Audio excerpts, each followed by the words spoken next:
dure nammaate kan si'anaa maal jenna kan kee kana. Qaalii koo sagalee kee qofaanuu addunyaa kana raasaa. Akkaataan jecha keetii du'a boollaa kaasaa kan eenyuufuu hin bulle nama onneen abiddaa eessa jirta haacee koo awwaadhumaaf diddaa. Goota onneen qulqulluu kan waadaa hin nyaanne haacaaluu amma homaa rasaasa diinaaf laanne dhiigni nama qulqulluu akkamiin dhokatee hafaa.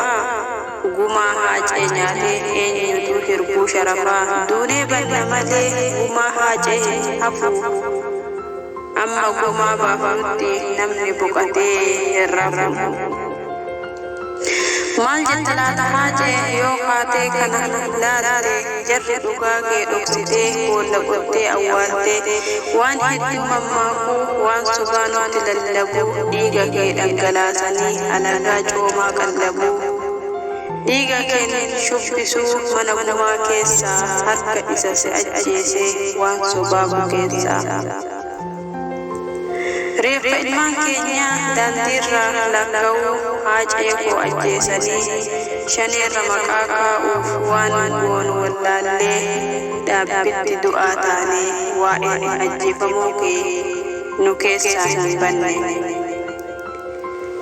Abduu abduutti fakkaataa akkaataan ati aarsaa taatee deemsa deebii hin qabne haacee koo deemuuf kaate erga kaate maal goona waa'ee jireenyaa himannee halkanii fi guyyaa guutuu reeffa gootaa simannee adaraa akkam ree haacee jireenyi boollaa keessa sumayyoo wajjin moo Yoosuuf wajjin teessa.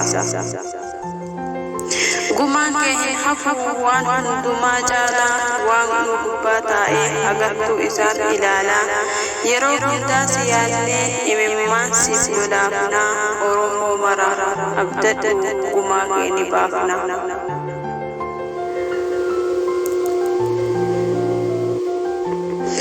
Gumaa kee ni baafna dhiiga keerra utaalee alagaan jala hin fiignu kaayyoo kee ganamaas bu'aa mataaf hin diignu.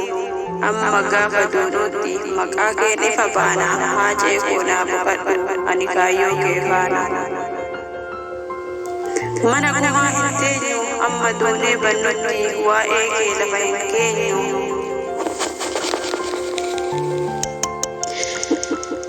Mana gumaa hin teenyu amma duunee bannutti waa'ee kee lafa hin keenyu. Onnee keenya keessa jirta suuraan gaafa barbaadamee gaafa alagaan jecha kee qorqalbiin isaa dhume. Yeroo waa'ee kee yaadu mar'umaan narraa samaa dhiiga kee isa qulqulluu dhugaaf Oromootu baasa. Dhiiga kee isa qulqulluu dhugaaf Oromootu baasa.